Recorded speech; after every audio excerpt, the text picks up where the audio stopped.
So, with the death of Wolverine Part 3, we pick up, of course, where Part 2 left off. And with Part 3, what we find here is a scenario whereby Kitty Pryde appears to have arrived here to help Wolverine. And what Kitty Pryde is basically doing right now is she has her hand through the chest of Lady Deathstrike. And what she tells Lady Deathstrike is that if Kitty Pryde, resolidifies herself, that Deathstrike will die. And so Deathstrike initially thinks that Kitty Pryde is bluffing. She doesn't believe that Kitty Pryde will actually do this. And so Deathstrike immediately turns and begins to attack Kitty Pryde. Now, as the two of them are fighting, Kitty Pryde phases, sticks her hand through Lady Deathstrike's hand, and then resolidifies herself. And when she does, the result is that Lady Deathstrike loses her hand. And of course, at this point, Lady Deathstrike simply just runs away. And so what happens here is Kitty Pryde turns her attention to Wolverine, and what she does is she gives Wolverine a regenerative serum. Now, the way that she explains this to Wolverine, this serum is not nearly as powerful as his actual healing factor. His healing factor would, of course, be able to heal Wolverine himself far better than this regenerative serum would be able to. But as she explains, this regenerative serum, at the very least, will be able to patch him up. And so what Wolverine tells Kitty Pryde is that it appears, as far as the information he was able to gain from Lady Deathstrike, that a former villain of both Kitty Pryde and Wolverine named Ogen is tracking the two of them down. Now, in the Kitty Pryde and Wolverine series, we had seen them come into conflict with Ogen, and so Kitty Pryde knows who Ogen is. And so what Kitty Pryde does is she joins Wolverine as the two of them go about trying to find Ogen. Now, what we do here is we switch to Wolverine and Kitty Pryde simply talking to one another. And this is a very interesting situation, and the reason why is because this gives us some really in-depth thought into the mindset of Wolverine after he learns that he had lost his healing factor. And of course, what Kitty Pryde asks Wolverine is what it is that he knows up to this point. And what Wolverine tells us is effectively everything that had taken place over the death of Wolverine Parts 1 and 2, where he says that somewhere along the line, somebody had put out a contract on Wolverine, or at least that was the initial perception that Wolverine had. And while Wolverine had gone about the process of killing virtually everyone who had shown up to try to, cash in this contract, that eventually Wolverine realized that the only way for him to bring this to an end was to actually seek out the person who had initiated this contract and kill that person, or at the very least, bring the contract to an end. And so what he says is that with this idea of him losing his healing factor, that it's not really a bad thing. And Kitty Pryde is a little shocked to hear about this. She's a little shocked to hear Wolverine say that he's not that upset about losing his healing factor. And this, I think, is when we get some really cool in-depth, analysis into the character of Wolverine.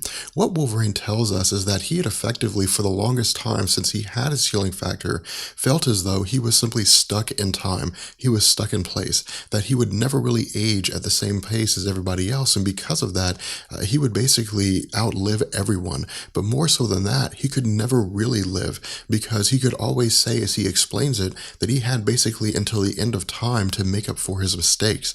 And so what he wants to do here is bring this bounty to an end, bring this contract to an end, kill whoever it was that had started this whole thing, and then simply disappear and live his life and die in peace. And so what happens here is that Kitty Pryde confesses her affections for Wolverine. She confesses her love for Wolverine. Now, Wolverine immediately rebukes her. He says their relationship was never like this, that the two of them never had any kind of romantic chemistry as far as he was concerned. The relationship between Wolverine and Kitty Pryde, and historically speaking, when we look at the comics, is really more on the order of a brother and a sister.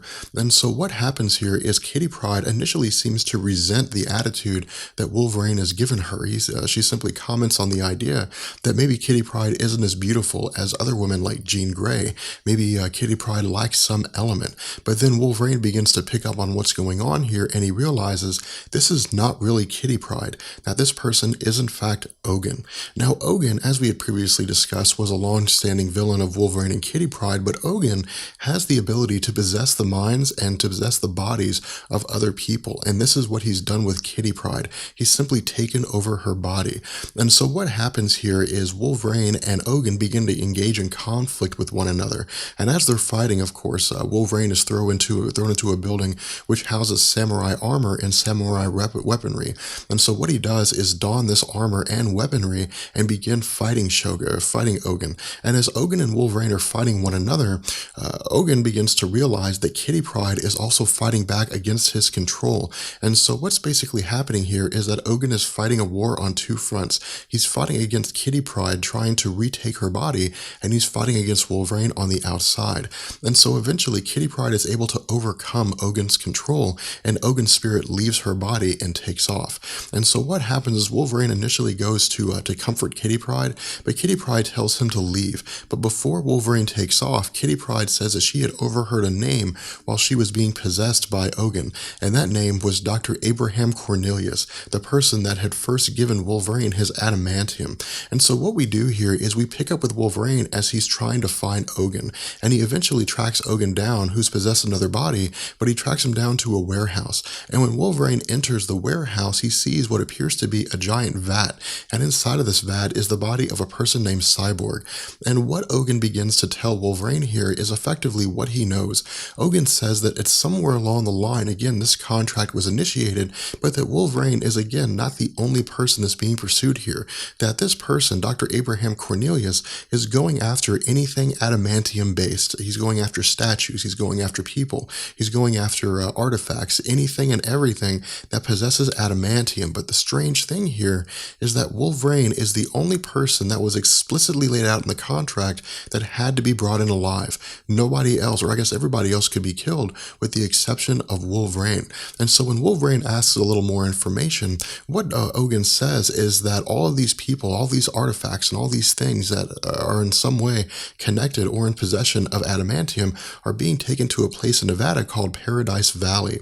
And so what Ogen does here is he begins to, try to lure Wolverine, or try to get Wolverine to leave. And the reason behind this, as Ogen explains, is because his spirit is tired due to the conflict that had taken place between himself and Kitty Pryde. It had made him very, very weak. And so what he wants to do is simply leave. And so what he tells Wolverine is that if Wolverine doesn't leave, that he's going to throw his body, or throw this physical body, into the acid pit, and it's going to kill that person. Now Wolverine is initially a little bit hesitant here, and so what Ogen says is that he'll give Wolverine several syringes full of a regenerative serum if Wolverine leaves. Now Wolverine turns this down. Of course, he likes the idea again of being able to grow old, but what he tells Ogen is that Ogen needs to tell Dr. Abraham Cornelius that Wolverine is coming for him, and so Wolverine leaves to presumably go after Dr. Cornelius. With that being said, we're going to go ahead and bring this video to an end. I hope you guys enjoyed it. If you did, let me know, and I will catch you guys later. Peace. Be sure to follow me on Twitter. There you can keep up with all the updates from Marvel Explained and talk to me directly.